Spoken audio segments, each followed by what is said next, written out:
আসসালামু আলাইকুম। এটা R15 এর CMV ডিস্ক, এটা ইনস্টল করতেছে অন্তর। এটা আমরা আজকে R15 এটা লাগাবো, দেখবো তারপর এটার ব্রেক পারফরমেন্স কিরকম আসে এবং CNG ডিস্কের সাথে কি কি দেয় আপনারা এটা দেখাইতেছি। সুন্দর একটা ডিস্ক দিছে, এটা ডিস্কের সাথে দিছে হলো আপনার একটা হাইড্রোলিক লিভার লক করার জন্য একটা ক্লাম, আর দিছে দুইটা খুব সুন্দর স্টিকার। সিএনজি ডিস্ক লাগানোর আগে অবশ্যই আপনার বুঝতে হবে এটা কিন্তু স্টকের থেকে একটু বড় হবে।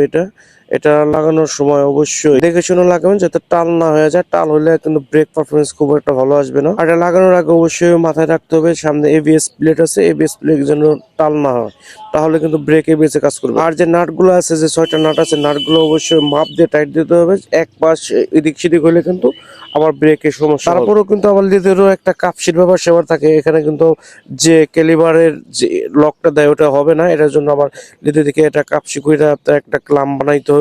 ওই ক্লামটা বানাইলেই মোটামুটি ব্রেক ওকে। আমাদের এটা কাজ প্রায় শেষের দিকে হয়ে গেছে ইনশাল্লাহ। ব্রেক আছে 100 ফাটাফাটি। আপনারা চাইলে এই CMV ডিস্ক লাগাইতে পারেন। আল্লাহ হাফেজ।